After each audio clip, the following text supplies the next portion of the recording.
Oh my goodness, you look absolutely stunning. Chairman. Good to see you.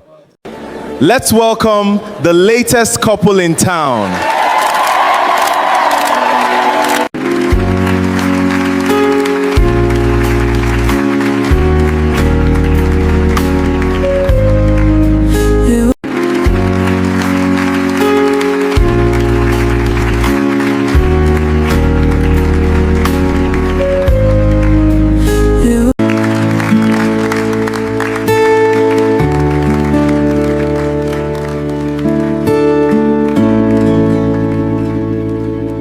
We are here for the holy matrimony of Michael Stone and Olivia Hayes.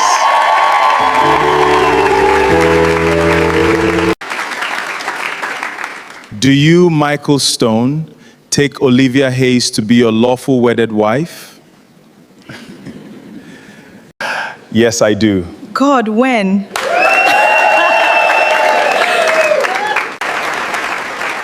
Do you, Olivia Hayes Stone, to be your lawful wedded husband? Yes, I do.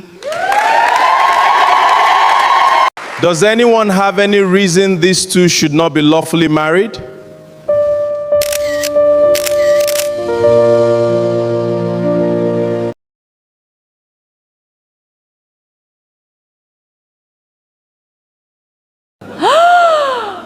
I am against this. What is funny? Michael, where is my son?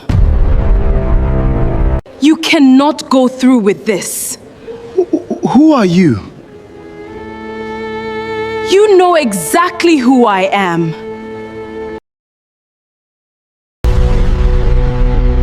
What is the problem with my son? He is abandoned me and our son. We will do a DNA test. Where is your son? He is dead. She is lying! I'm not lying. Securities, take her away.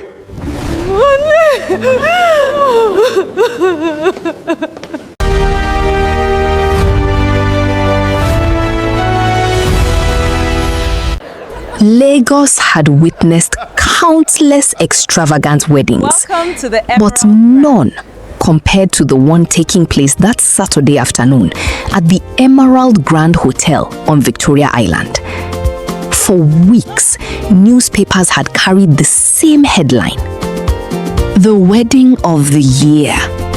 Radio presenters discussed it every morning. Social media influencers counted down the days.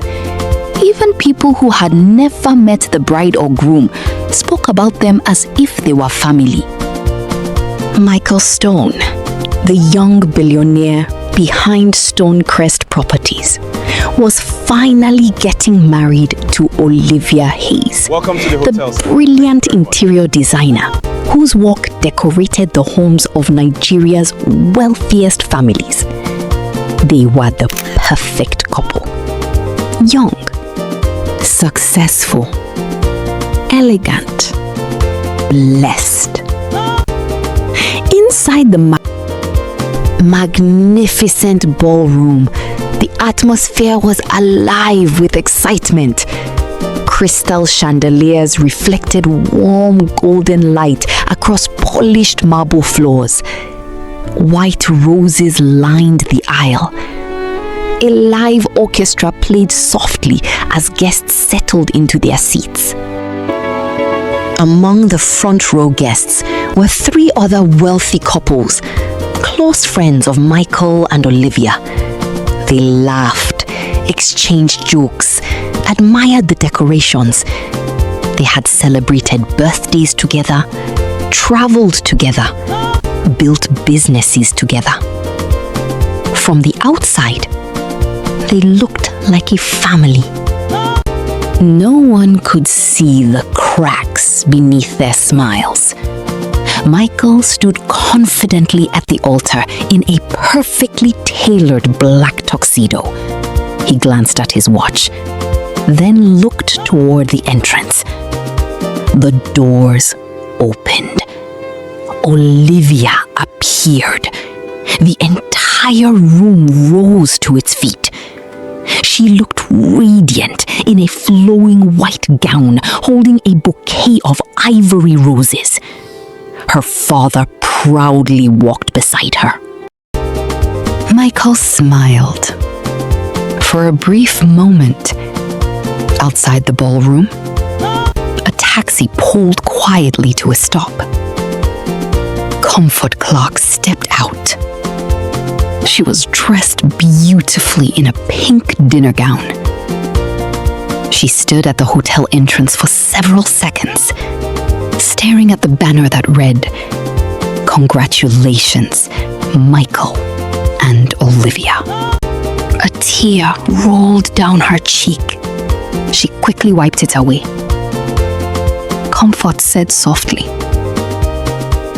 "You don't get to start a new life while mine was destroyed." She tightened her grip on her handbag and walked inside.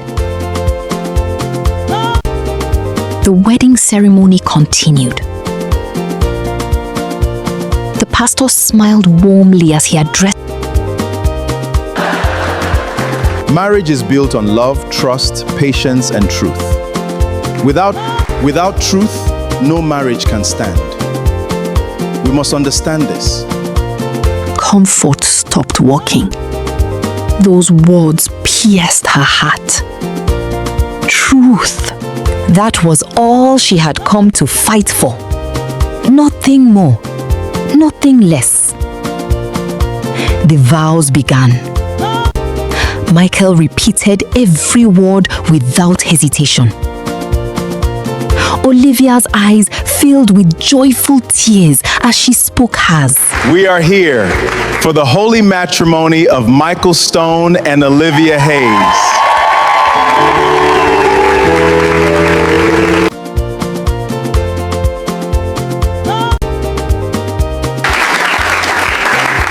Do you, Michael Stone, take Olivia Hayes to be your lawful wedded wife? Yes, I do. God, when?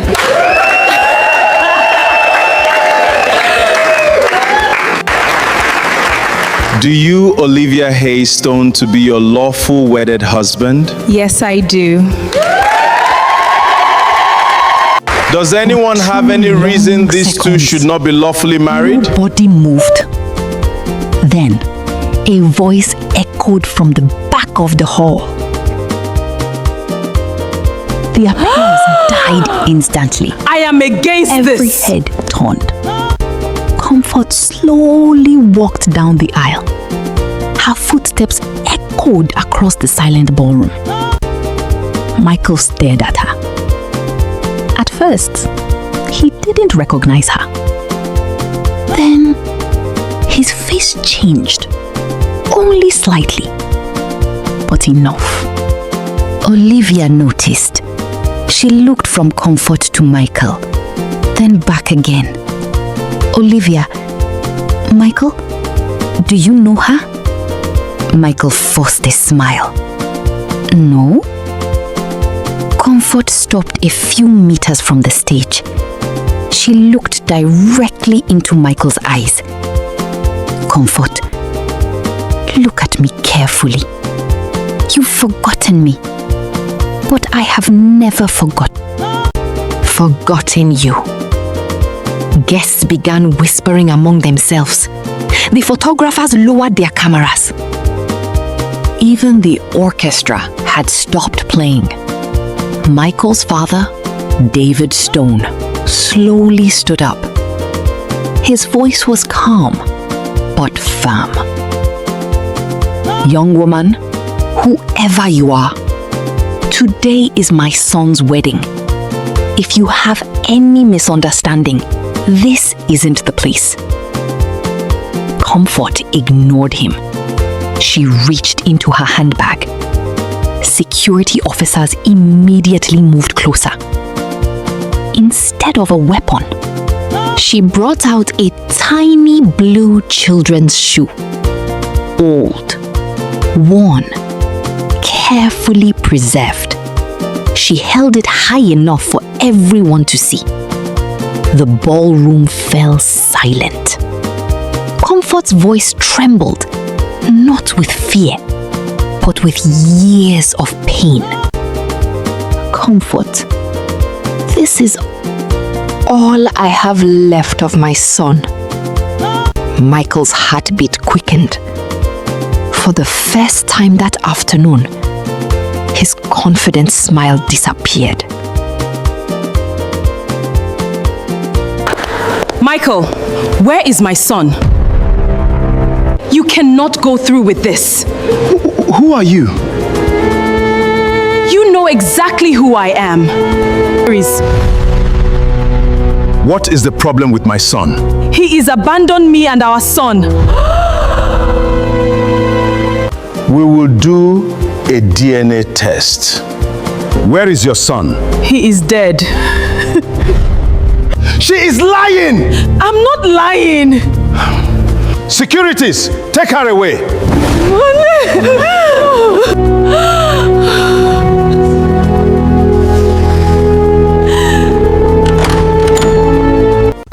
He turned back toward the guests.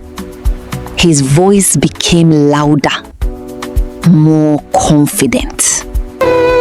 Unfortunately, my family has experienced things like this before. People have tried to blackmail successful men.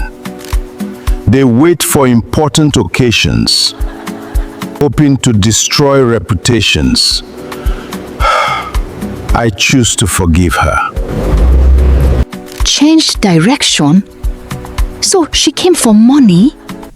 This is wicked. Poor Michael. Imagine trying to ruin someone's wedding. Comfort's heart sank. This wasn't happening. Not again. The guests watched in uncomfortable silence. Some looked away. Others simply shook their heads.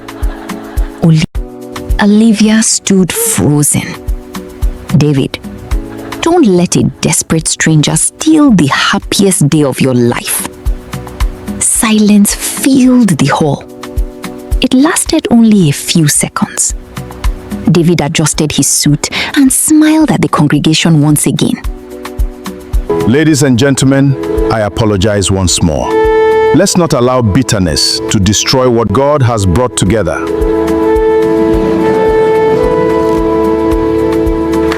The pastor hesitated. He looked at Michael, then at Olivia. Finally, he reopened his Bible. The ceremony continued. Michael and Olivia exchanged rings. They kissed. The guests applauded. The orchestra resumed playing. The wedding reception went on exactly as planned. Champagne flowed. People danced. Photographers captured smiling faces. Before the night ended, entertainment blogs had already published headlines. Wedding of the year ends in grand style, despite minor disruption. No article mentioned the blue shoe. No article mentioned the dead child. No article mentioned Comfort Clark. Money had a way of deciding which stories deserved to be told. Comfort sat alone on a bench outside the hotel gates. Her eyes remained fixed on the entrance. Luxury cars drove past her one after another. Inside every vehicle were people laughing, celebrating, and returning home after a beautiful wedding. To them, she was just another woman looking for attention. A liar, a gold digger, someone desperate for money. She slowly opened her handbag and carefully placed the tiny blue shoe back inside. Then she removed an old photograph. It showed a 6-year-old boy laughing. boy laughing as he played on the sand in front of a modest compound. Her fingers trembled as she gently wiped the dust from the picture. Next, she brought out another photograph. It had been taken years earlier at a luxury beach resort. Michael stood smiling beside 3 wealthy couples. Comfort studied every face, one after another. The tears in her eyes slowly disappeared. The pain that had driven her to the wedding was changing into something far more dangerous. Determination. The same 3 couples who had occupied the front row at the wedding. Comfort studied every face. She folded the photographs and whispered, "You buried my son's story. I won't just expose you, Michael. I'll expose every one of you." Just then, her phone rang. The caller ID displayed unknown number. She answered cautiously. A trembling female voice spoke. "Comfort, I think what happened to your son happened to my sister too." Comfort immediately sat upright. "Comfort, please, who is on the line?" There was a brief silence. Then the woman replied, "Amima." Comfort's heartbeat quickened. "What did you say?" Before she could ask another question, the call ended. The screen went dark. That night, Comfort returned to her small apartment. Sleep refused to come. She replayed everything that had happened at the wedding. David's speech, the tiny blue shoe. Then, her phone rang again. The same unknown number. She answered immediately. "Ima?" "Yes, I'm sorry the call ended. I wasn't safe." Comfort lowered her voice. "Where are you?" "Not over the phone. We need to meet." They agreed to meet an hour later at a quiet garden cafe, tucked behind an old bookstore on the outskirts of town. Few people knew the place. It was peaceful, private, perfect for people who didn't want to be seen. Neither woman spoke for several moments. Then Ima looked directly into Comfort's eyes. I was the only person she trusted. Before she died, she told me everything. That's why I believe you. Because I already know those people are wicked. Comfort leaned forward.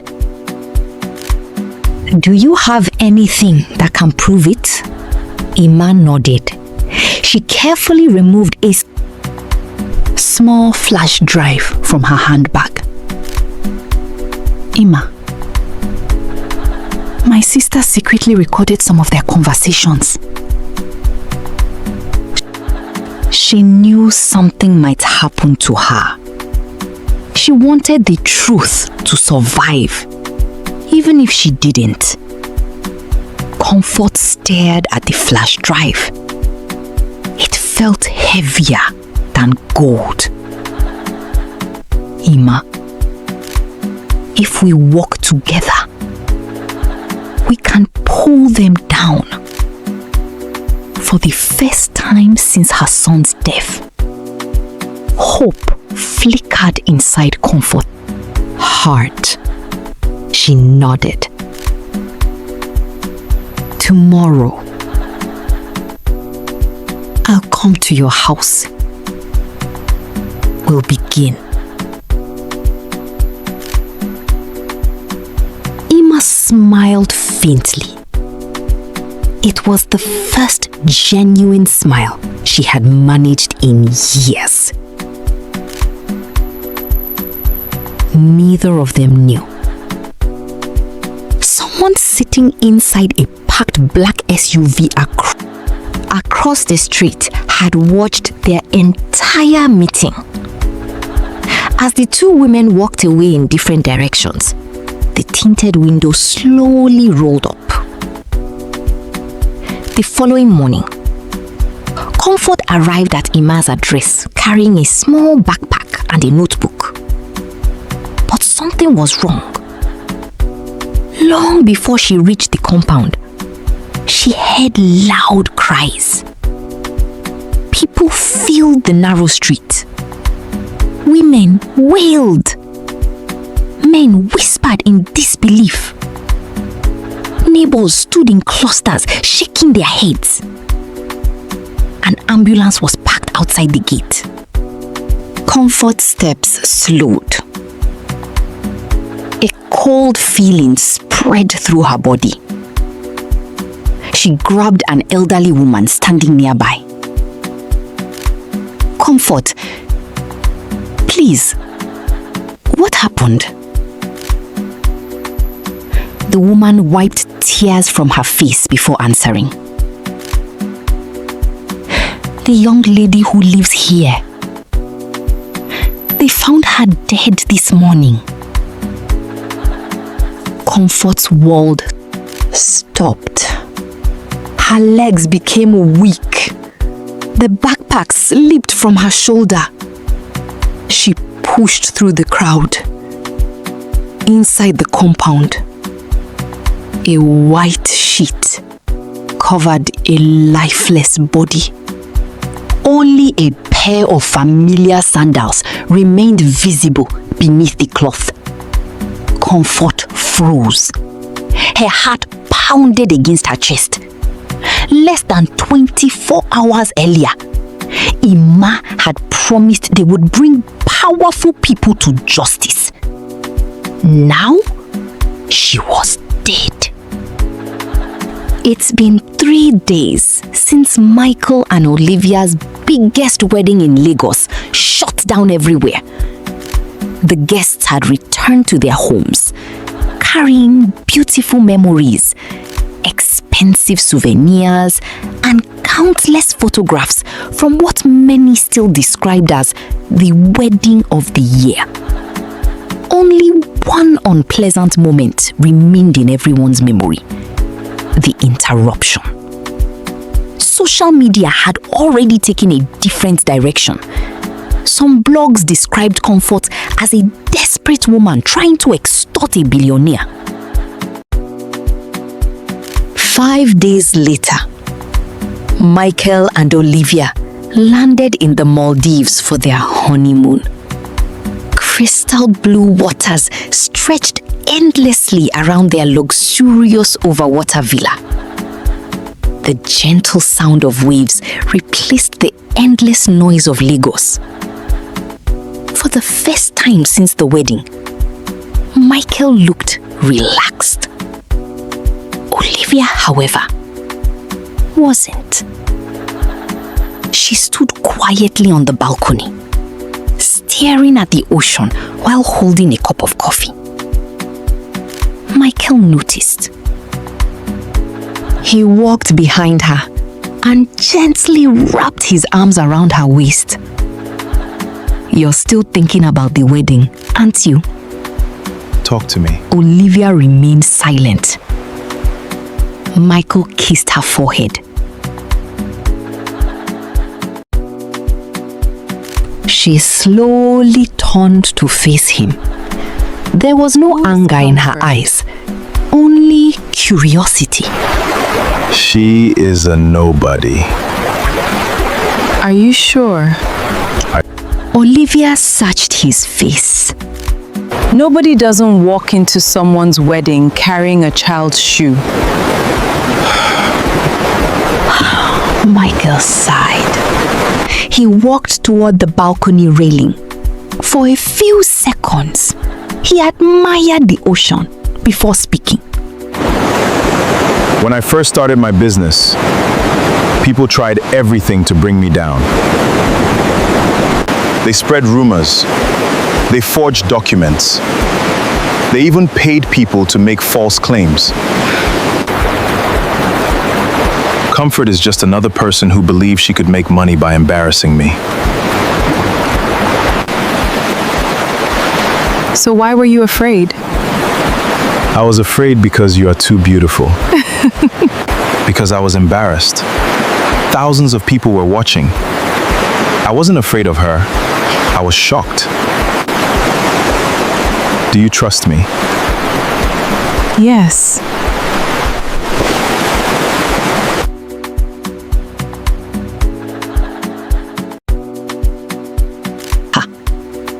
Olivia rested her head against his chest. Outside, the waves continued rolling peacefully toward the shore. For a while, everything felt normal again. The honeymoon became everything Olivia had dreamed of. They swam in the clear blue ocean. They watched sunsets from a private yacht. They laughed over candlelit dinners.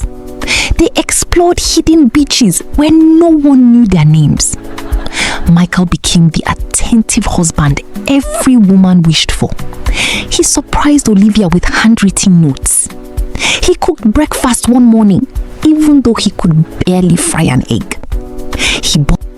Olivia smiled more than she had in months. Gradually, comfort became a distant memory. 2 weeks later, their private jets landed back in Lagos. Business resumed almost immediately. Michael returned to Stonecrest Properties, where dozens of staff members welcomed him with applause. New projects awaited his approval. Investors lined up for meetings. Journalists requested interviews. The empire never slept. Olivia also immersed herself in work. Her interior design company had secured contracts to furnish 3 luxury estates on Banana Island. Every magazine wanted to feature the newly married power couple. Every event organizer wanted them as special guests. They had become Lagos's favorite couple.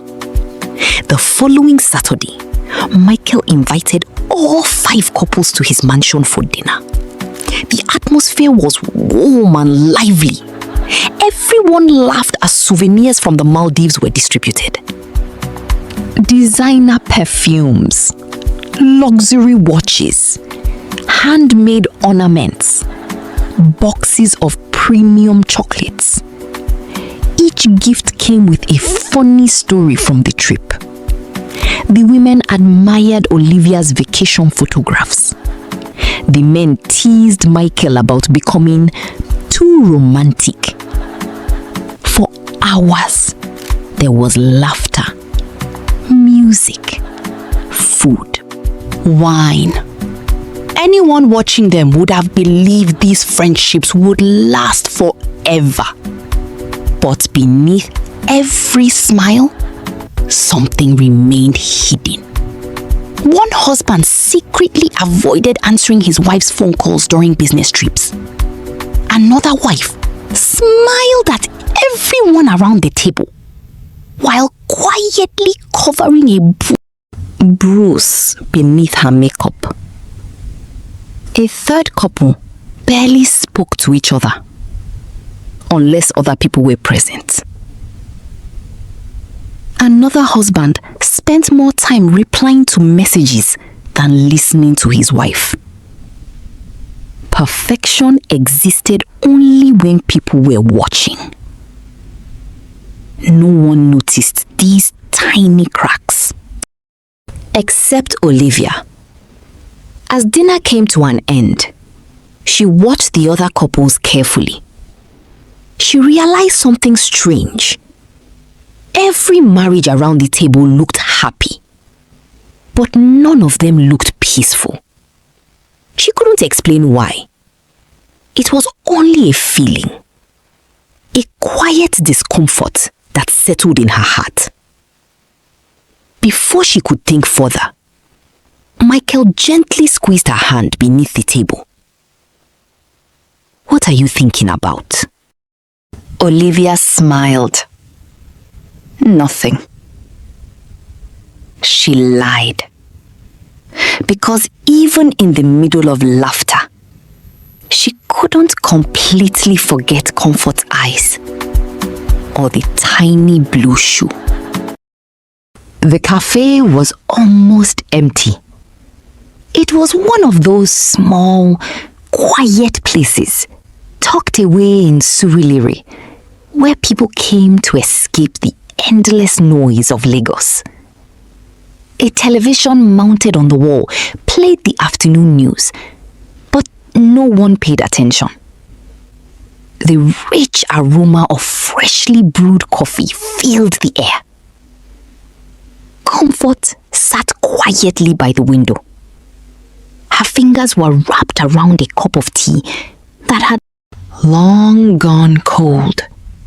She couldn't stop replaying the wedding in her mind.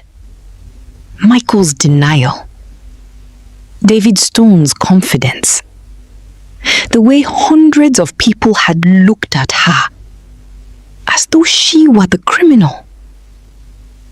She had walked into that hall hoping someone would listen. Instead, she had walked out, branded a liar. A few minutes later, Sarah arrived. She looked to be in her late 30s, neatly dressed in a simple office outfit. She carried a black handbag that looked heavier than it should. The moment she sat down, she didn't smile. She didn't exchange pleasantries. She simply looked at Comfort. "Sarah." I'm sorry. For what? For believing what they said about you. When I watched the wedding online, at first I thought you had come with an unexpected story that might bring trouble. Then I remembered my own. Comfort leaned forward.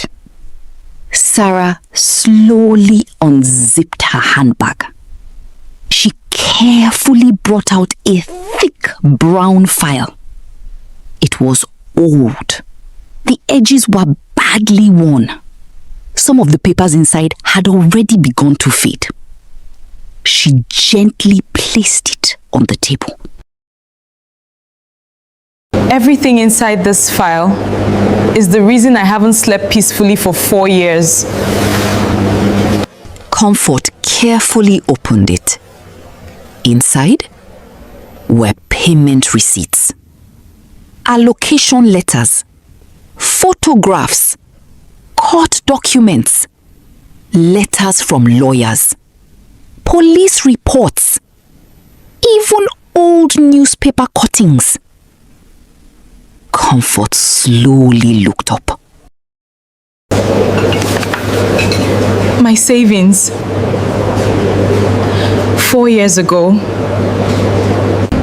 my husband and I bought 2 plots of land from Stonecrest Properties.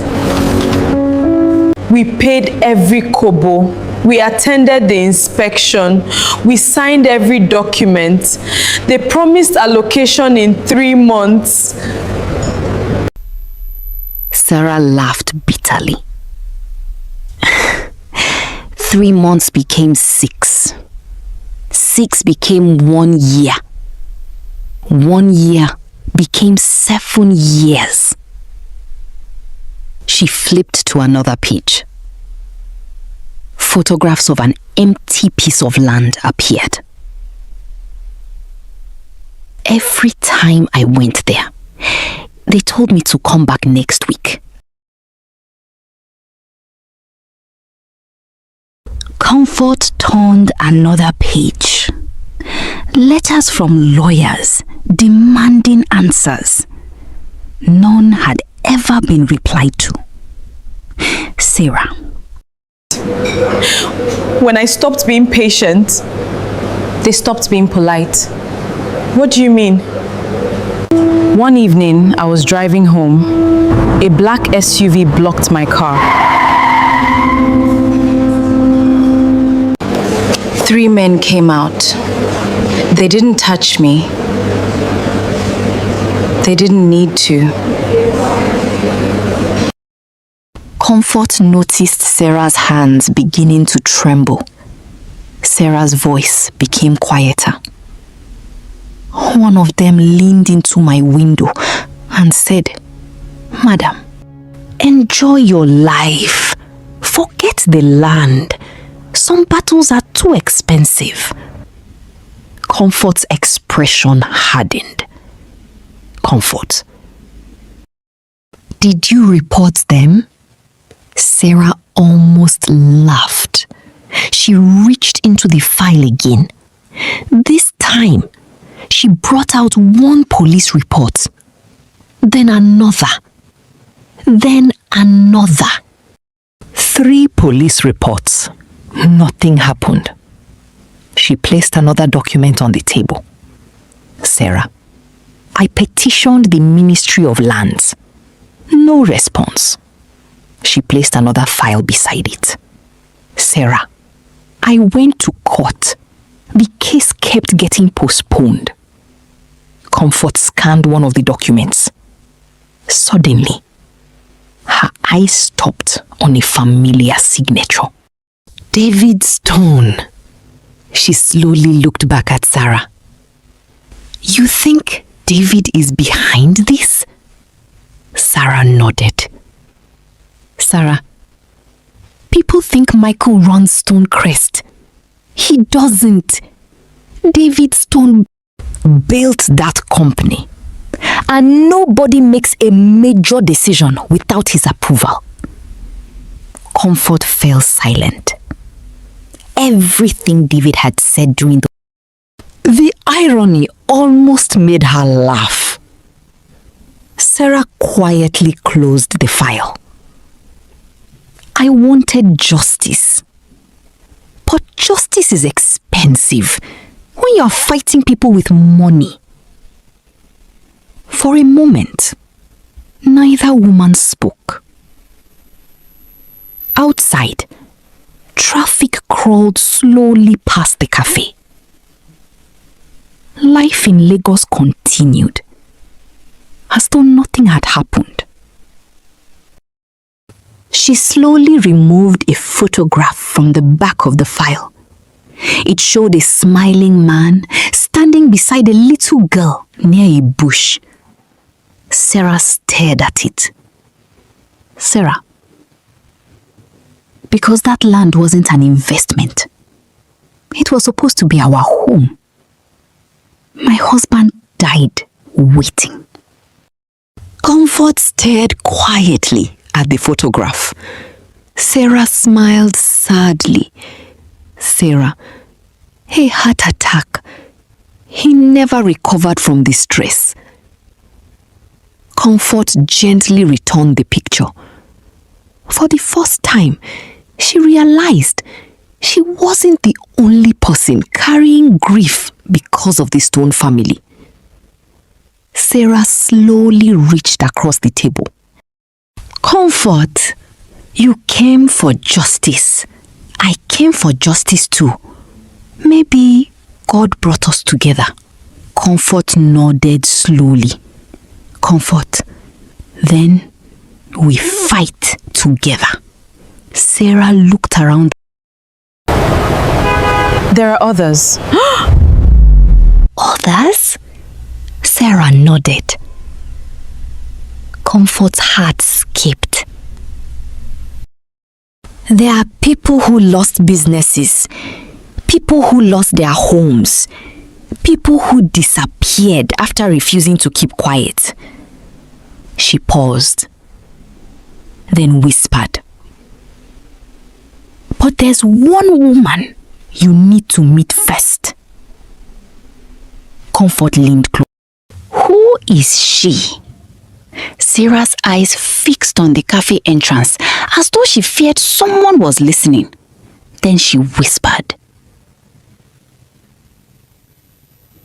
"She's married to one of Michael's closest friends. Comfort froze. Comfort. What?" Sarah nodded slowly. And if she's finally ready to talk, one perfect family in your wedding album is about to fall apart. Lagos had a way of celebrating successful marriages.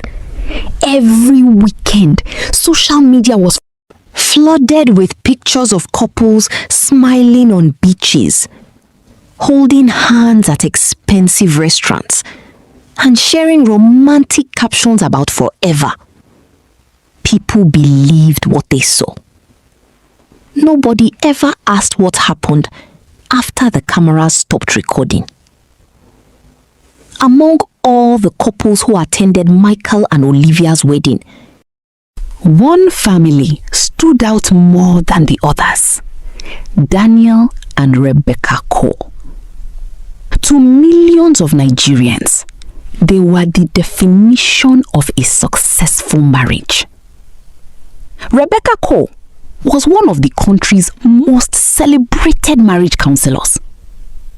Every Tuesday evening, her television program, Forever Together, attracted millions of viewers. Women admired her wisdom. Men respected her calmness. Young couples traveled from different states just to attend her marriage seminars. She often ended every episode with the same words: "Rebecca, a peaceful home is not built by perfect people. It is built by forgiving hearts." The audience always applauded. What they never saw was what happened after the cameras went off. Rebecca returned home late that evening. Their mansion in Ikui was brightly lit. Luxury cars occupied the driveway. The security guards greeted her respectfully as she walked inside. Everything looked peaceful, just as it always did. She dropped her handbag on the dining table. The house was unusually quiet. She looked at the wall clock. 8:45 p.m. Daniel had promised to be home before 7. She picked up her phone. 3 missed calls. None from her husband. She dialed his number. It rang. No answer. She sighed. This wasn't new. She walked upstairs and changed into a simple nightgown. As she stood before the mirror, removing her makeup, she noticed something. A faint bruise on her left cheek. She stared at it for several seconds, then quietly opened a drawer. Inside were different shades of foundation and concealers. Without showing any emotion, she covered the bruise. It had become routine. Almost 4 hours later, the front door opened downstairs. Rebecca glanced at the clock again. 11:57 p.m. Daniel was home. He heard him laughing on the phone. A few seconds later, the laughter stopped. His footsteps echoed on the staircase. He entered the bedroom without looking at her.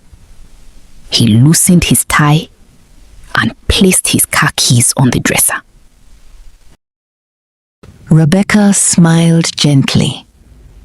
"You're late." Daniel didn't answer immediately.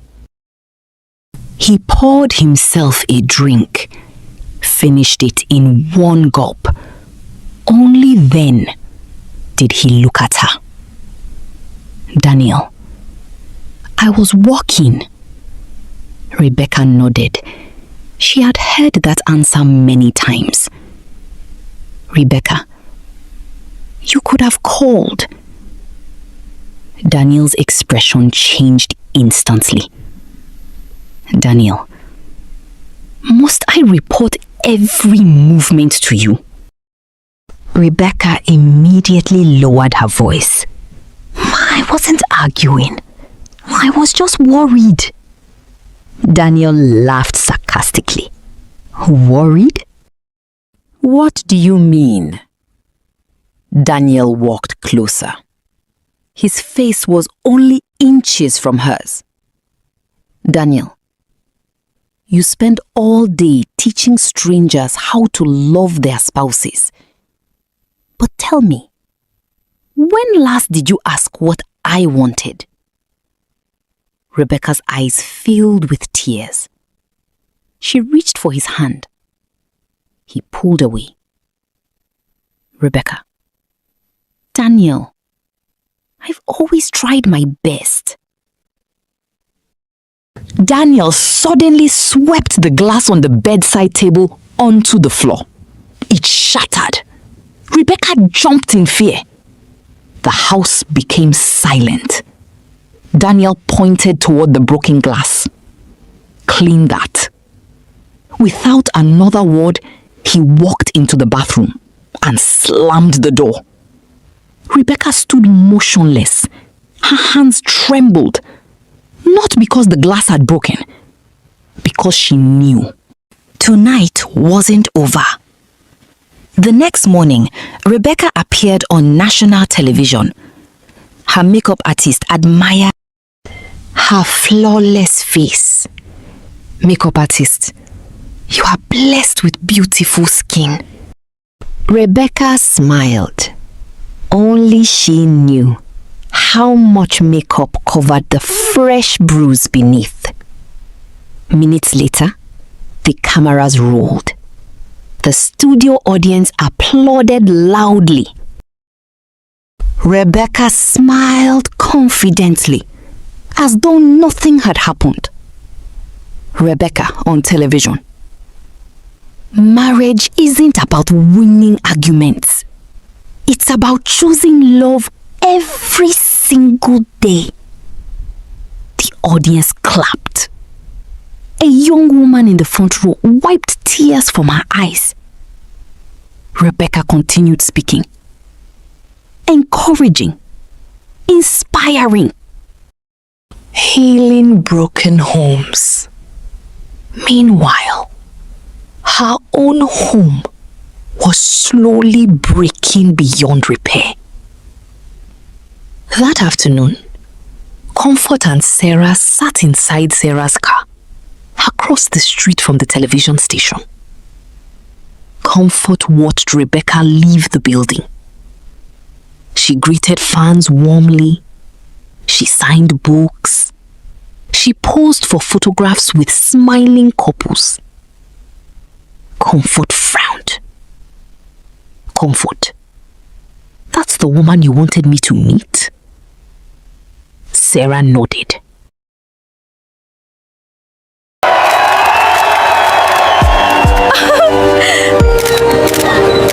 Thank you all so much for coming out.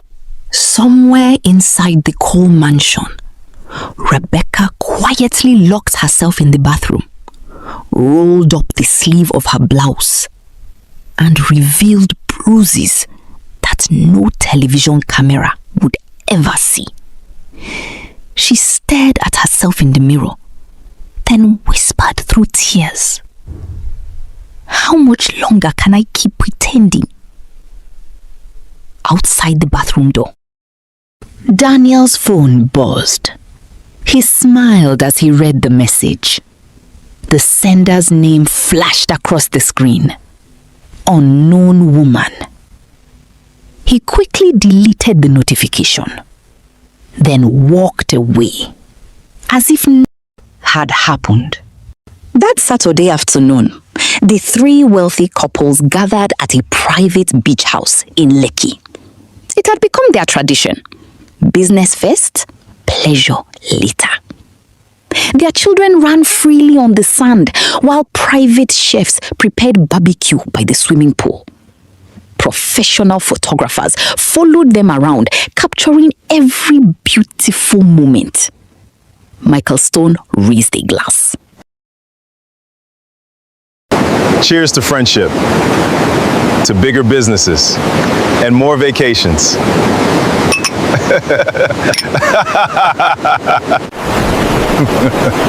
Here is to friendship and many more great years ahead. Cheers to that, my brother. Yes, cheers to that. The three men clinked their glasses together. Their wives laughed from the other side of the pool as they discussed fashion, schools, and holiday destinations. Anyone watching them would think they had perfect lives. One photographer adjusted his camera. Photographer, everybody closer. Smile. The three families stood together. Husbands wrapped their arms around their wives. Children stood in front. Flash! Another picture. Within minutes, the photographs were uploaded online. Weekend with family. Grateful for genuine friendships. Life is beautiful. Thousands of comments poured in. Goals. This is what success looks like. God, when? Beautiful families. People admired them. Some envied them. Others prayed for marriages just like theirs. No one knew. The smiles disappeared the moment the cameras were gone. Later that evening, the men sat around an outdoor fire, discussing investments. The Abuja project is moving faster than expected.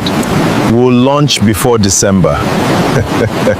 We'll celebrate in Dubai this Christmas. We agree. Michael noticed Richard had gone unusually quiet. Michael asked, "Everything all right?" Richard smiled. He said, "Just tired." Nobody questioned him. Inside the apartment, Vanessa Adeyemi quietly excused herself from the other women. She stepped onto the back balcony, looked around carefully, then brought out her phone. She dialed a number. The call connected almost immediately. Her face softened. The smile she gave this caller was different. Warmer. More natural. "Vanessa, I miss you too." She laughed softly. "No, he doesn't suspect anything." A pause. "I'll see you on Tuesday." She ended the call.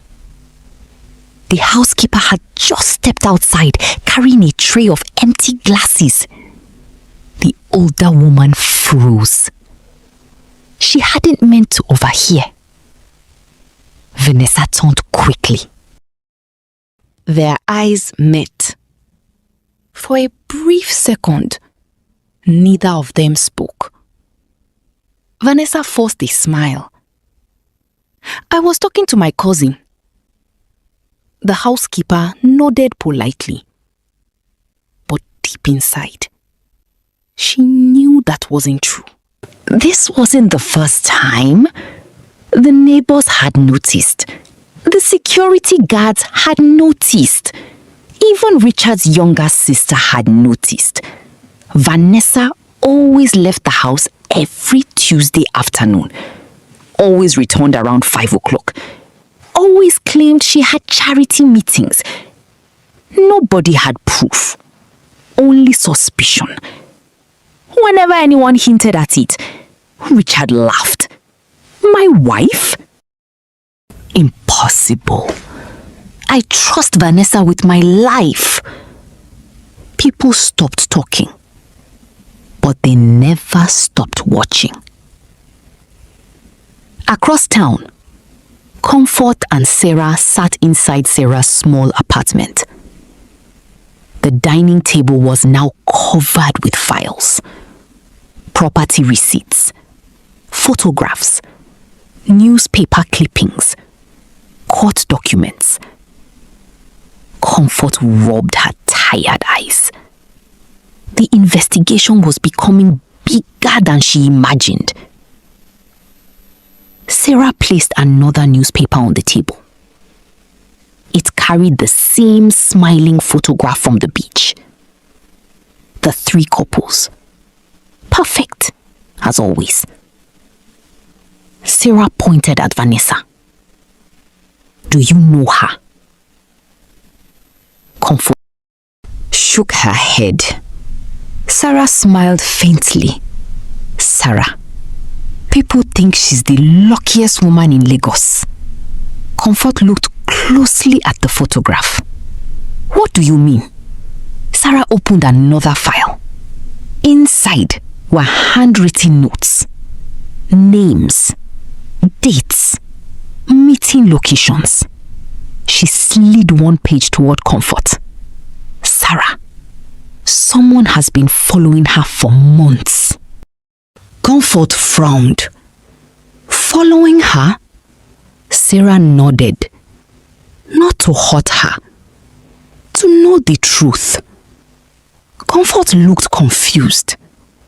Before she could ask another question, Sarah's phone rang. She answered. The caller spoke rapidly. Sarah's expression changed. What? She stood up. She stood up immediately. Are you sure? Then, I'll be there. She ended the call. Comfort stared at her.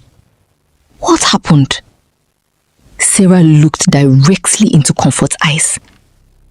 Her voice dropped. It does not matter. Richard's driver just Someone called. is lying to us. He said Richard found something inside Vanessa's car. Comfort's heartbeat quickened. What did he find? Sarah slowly picked up her car keys.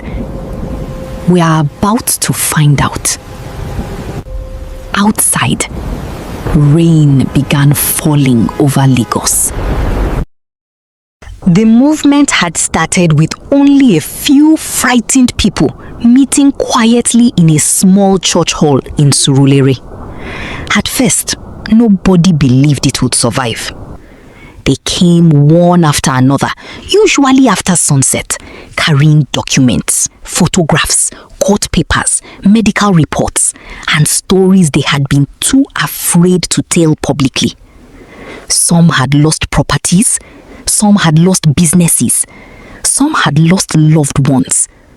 Others had simply lost years of their lives trying to fight people who seemed untouchable.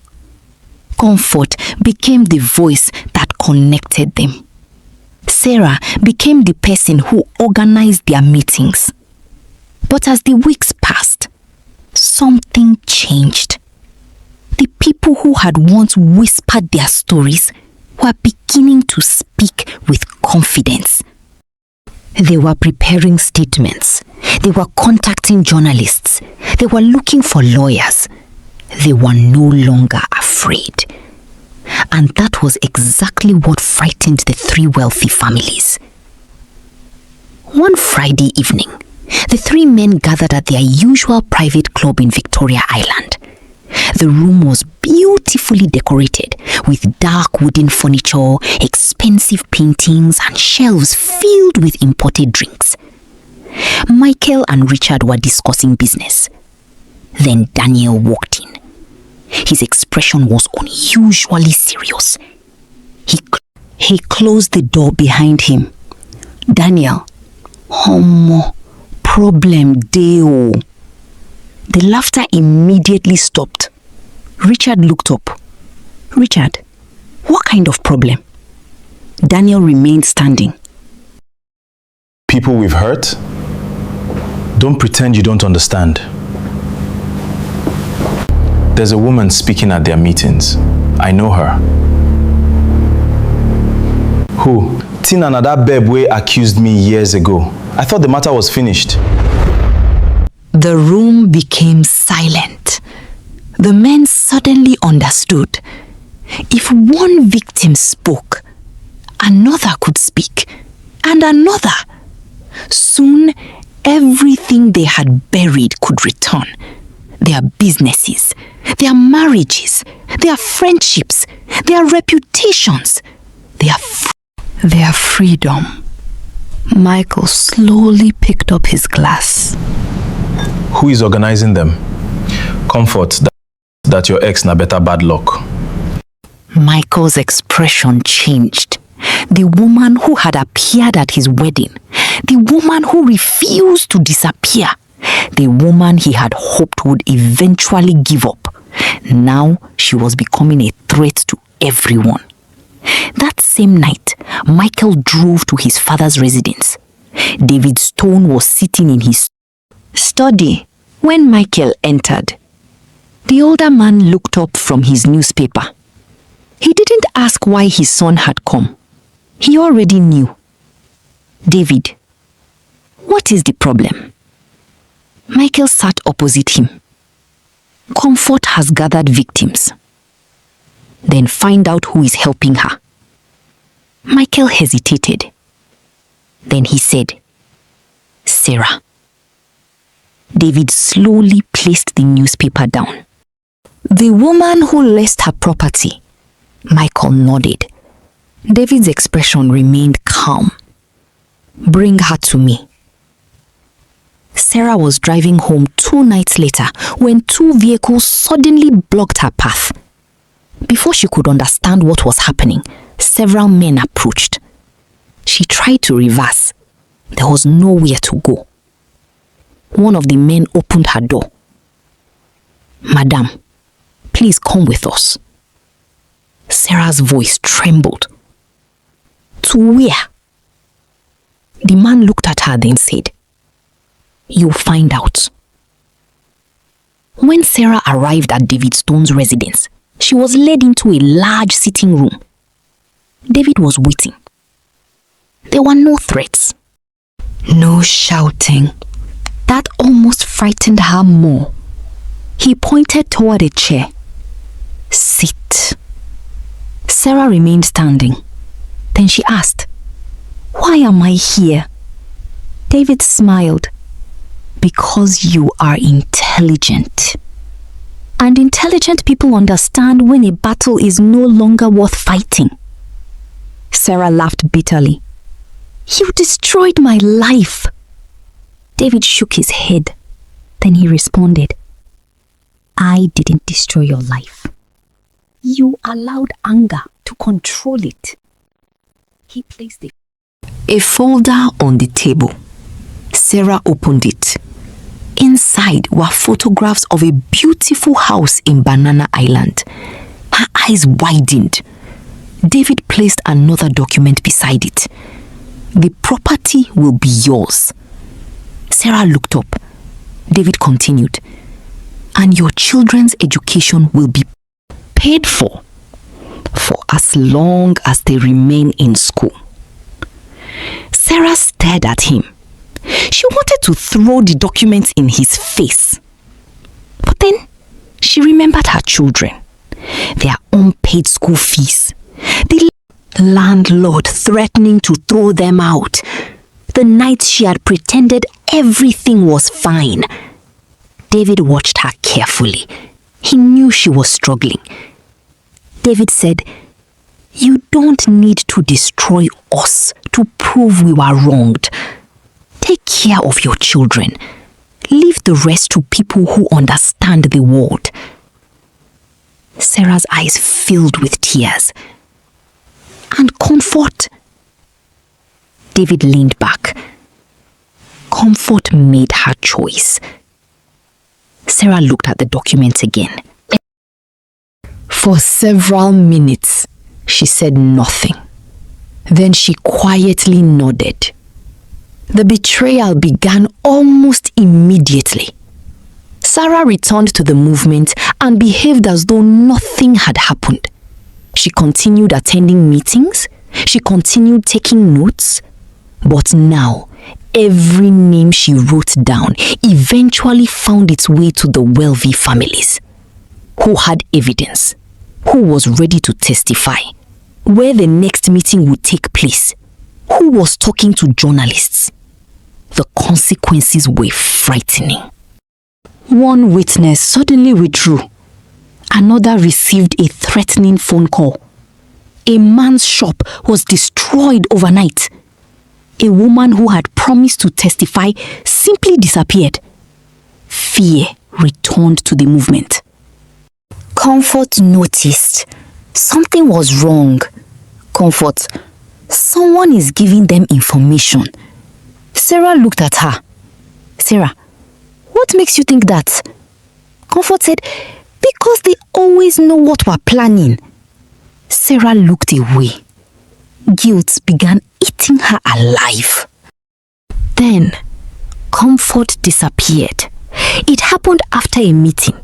She walked toward the road to get a taxi. A vehicle stopped beside her. Within moments, she was taken. Her phone was left lying on the ground. When the other victims discovered it, panic spread through the group. Sarah stood among them, staring at the phone. She knew exactly what had happened. And for the first time, the money David had offered her no longer felt like a blessing. It felt like a curse. Comfort was taken to an abandoned warehouse. She was questioned repeatedly.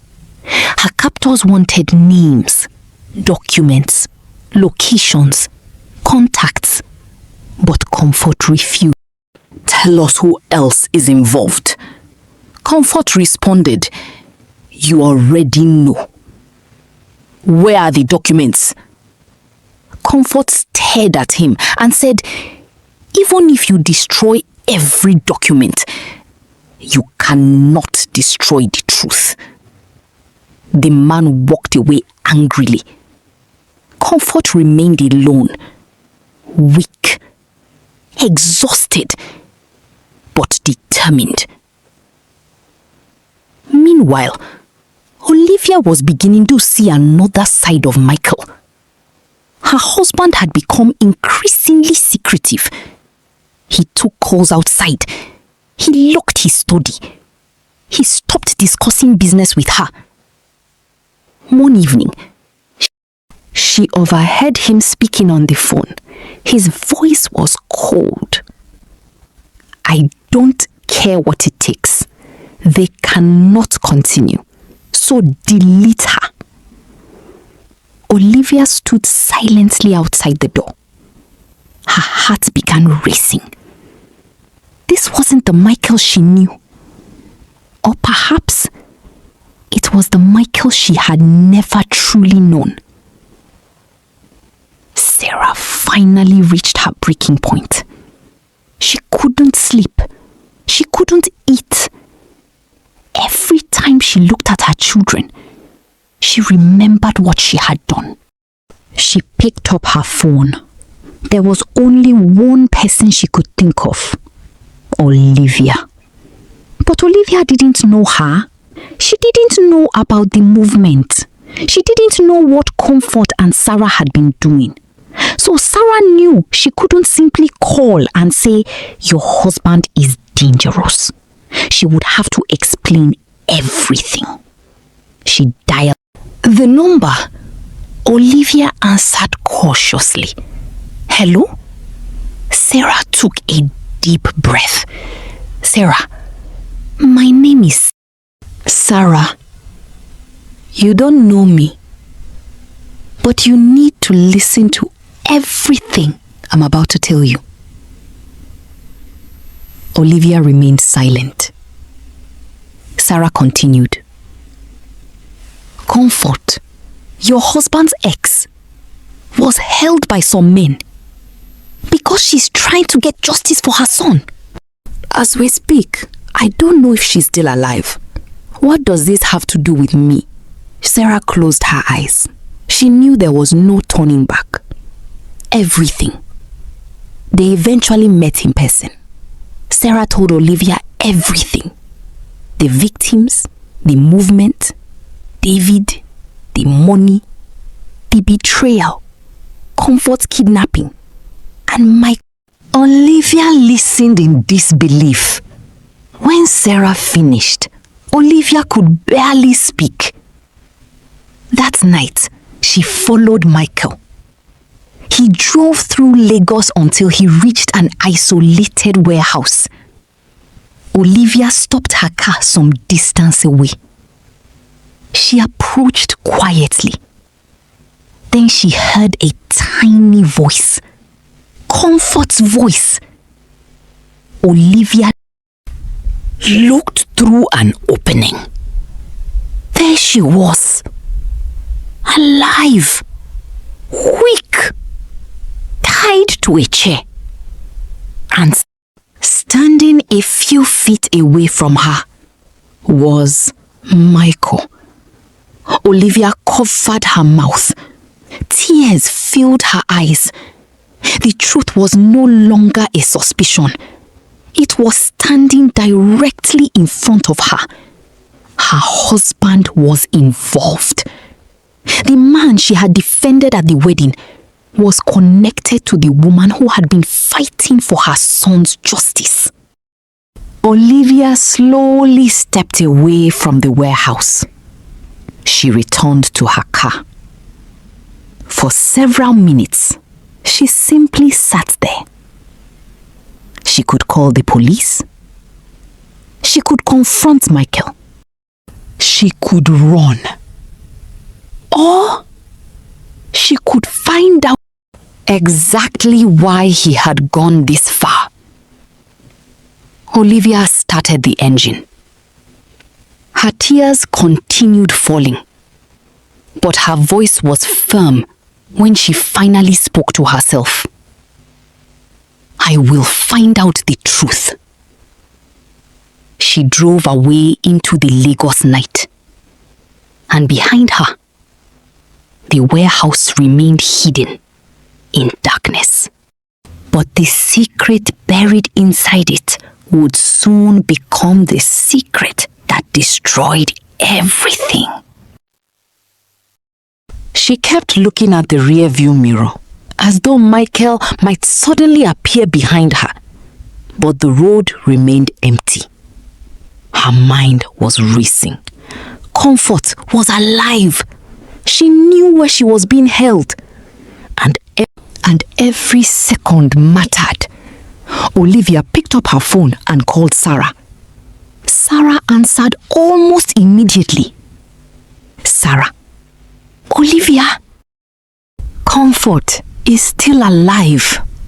Sarah sat upright. What? I found where they are keeping her. I saw her with my own eyes. Sarah's relief quickly turned into fear. So, what will we do? Olivia tightened her grip on the steering wheel. I'm going to the police station tonight. And you need to inform the other victims to do the same. Sarah, report what? A missing person. Comfort. And anyone who knows the location of that warehouse should report it to. Sarah immediately understood. If only one person reported it, Michael's influence might bury the case. But if 20 people reported the same thing, it would be difficult to make everyone disappear. Less than an hour later, Olivia returned home and changed completely. She wore a loose jacket, a different hairstyle, and large glasses. She deliberately changed the way she walked and carried herself. She didn't want anyone at the police station to recognize her. She arrived at the station and quietly reported suspicious activity around an isolated warehouse. She explained that she believed someone might be held there. The officer recorded the information. Olivia left without giving them Michael's name. Meanwhile, Sarah began making calls. One victim reported Comfort missing. Another reported the warehouse.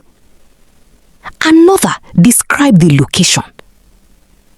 Another reported that a woman named Comfort had disappeared. Then another. And another.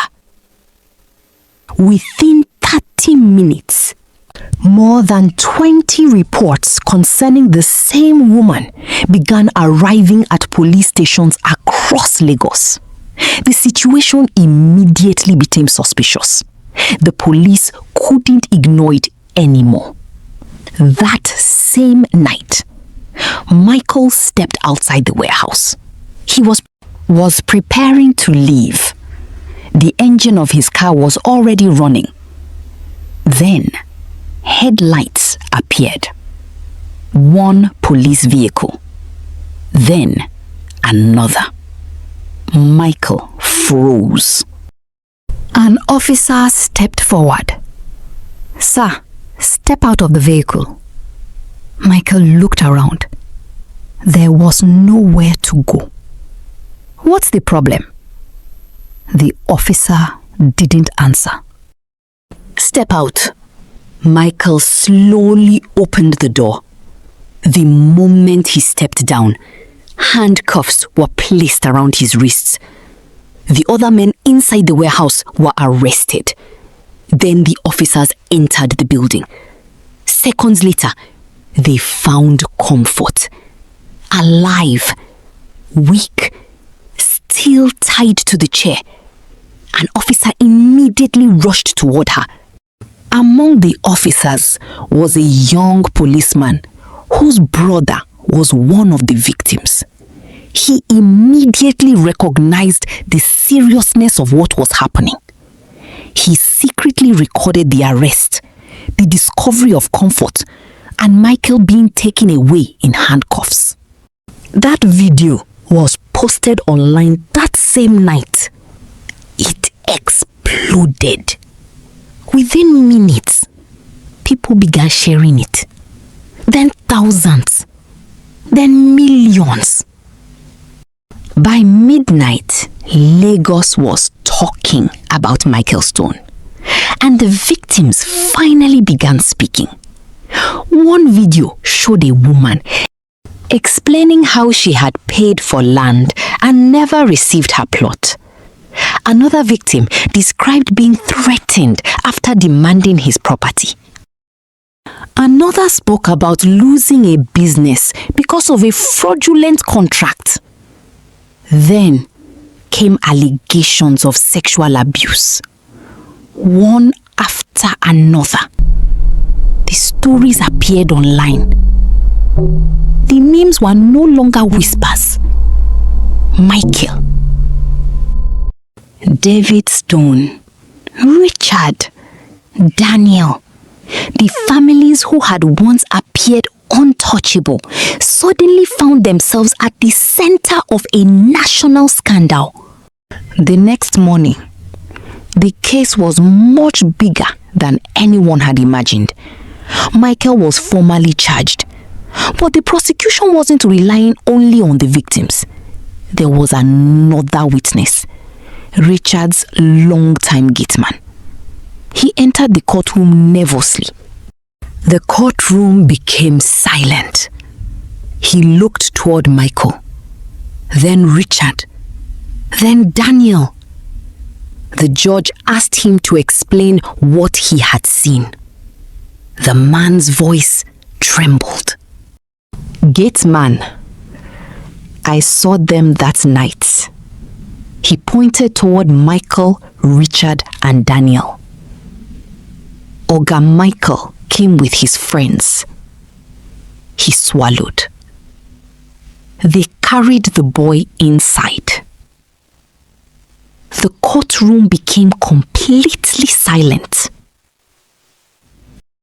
He explained that the child's death had occurred at Richard's house. Later, the men drove away and staged a fake accident scene to make it appear as though the boy had died accidentally. Investigators reopened the old case. New evidence was discovered. The location, the timing, the movements of the men, the inconsistencies in Michael's original story. Everything began connecting. Richard and Daniel were arrested. The 3 men were taken into custody to await the final verdict. For the first time, Michael had nowhere to hide. Do not forget us here.